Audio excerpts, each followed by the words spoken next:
K N Rajanna ಅವರು September ಕ್ರಾಂತಿ ವಿಳಂಬದ ಕುರಿತು ಮಾತನಾಡಿ ರಾಜಕಾರಣದಲ್ಲಿ ಇಂತಹ ಬದಲಾವಣೆಗಳು ಸಹಜ ಪ್ರಕ್ರಿಯೆ ಅಂತ ತಿಳಿಸಿದ್ದಾರೆ. ಈಗ ತಾವು ಮೊದಲು ಪ್ರಸ್ತಾಪಿಸಿದಂತಹ ಸೆಪ್ಟೆಂಬರ್ ಕ್ರಾಂತಿ ವಿಳಂಬವಾಗಿದ್ದು ಇದು ರಾಜಕೀಯದಲ್ಲಿ ಸಾಮಾನ್ಯ ಅಂತ ಅವರು ಪುನರುಚ್ಚರಿಸಿದ್ದಾರೆ.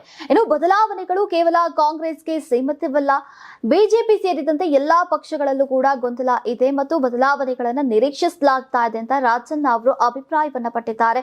ನೀವು ಸಣ್ಣ ಆಗ್ಬೇಕಲ್ವಾ, ಅದು ಒಂದು ಉತ್ತಮ ಆಹಾರದಿಂದ ಸಣ್ಣ ಆಗ್ಬೇಕಲ್ವಾ. ಪ್ರತಿದಿನ ನಮ್ಮ ಜೀನಿ ಸ್ಲಿಮ್ ನ ಯೂಸ್ ಮಾಡಿ ಯಾವುದೇ ಸೈಡ್ ಎಫೆಕ್ಟ್ ಇಲ್ದಂಗೆ ನೀವು ಸಣ್ಣ ಆಗ್ತೀರಾ. ಮುಖ್ಯಮಂತ್ರಿಯಾದ ನಂತರ ದಲಿತ ಸಿಎಂ ನೀಡಬೇಕು ಮತ್ತು ಪರಮೇಶ್ವರ್ ಅವರಿಗೆ ಮುಖ್ಯಮಂತ್ರಿ ಸ್ಥಾನವನ್ನ ನೀಡಬೇಕು ಎಂಬ ತಮ್ಮ ಹಿಂದಿನ ಹೇಳಿಕೆಗೆ ಅವರು ಈಗಲೂ ಕೂಡ ಬದ್ಧರಿರುವುದಾಗಿ ರಾಜಣ್ಣ ಅವರು ಹೇಳಿದ್ದಾರೆ. ಆದರೆ ಇದು ತಮ್ಮ ವೈಯಕ್ತಿಕ ಅಭಿಪ್ರಾಯ ಮಾತ್ರ. ಪ್ರಜಾಪ್ರಭುತ್ವದ ವ್ಯವಸ್ಥೆಯಲ್ಲಿ ಅಭಿಪ್ರಾಯಗಳನ್ನ ವ್ಯಕ್ತಪಡಿಸೋಕೆ ಅವಕಾಶ ಇದೆ. ಅಂತಿಮ ನಿರ್ಧಾರವನ್ನ ಹೈಕಮಾಂಡ್ ತೆಗೆದುಕೊಳ್ಳಲಿದ್ದು ಅದರ ನಿರ್ಧಾರಕ್ಕೆ ಬದ್ಧರಾಗಿರುವುದಾಗಿ ಅವರು ಸ್ಪಷ್ಟಪಡಿಸಿದ್ದಾರೆ. ಮುಖ್ಯಮಂತ್ರಿ ಸಿದ್ದರಾಮಯ್ಯ ಅವರ ಜೊತೆ ಮಂತ್ರಿಗಳು ಹೈಕಮಾಂಡ್ ಭೇಟಿ ಮಾಡೋಕೆ ಹೋಗಿರೋದು ಈಗ ಸ್ಥಾನವನ್ನ ಕಳೆದುಕೊಳ್ಳುವಂತಹ ಭೀತಿಯಿಂದಲ್ಲ, ಬದಲಿಗೆ ಪಕ್ಷದ ಕೆಲಸಕ್ಕಾಗಿ ತಮ್ಮನ್ನ ನಿಯೋಜಿಸುವಂತೆ ಬೇಡಿಕೆ ಇಡೋಕೆ ಅಂತ ಕೆಎನ್ ರಾಜಣ್ಣ ಅವರು ವಿವರಿಸಿದ್ದಾರೆ.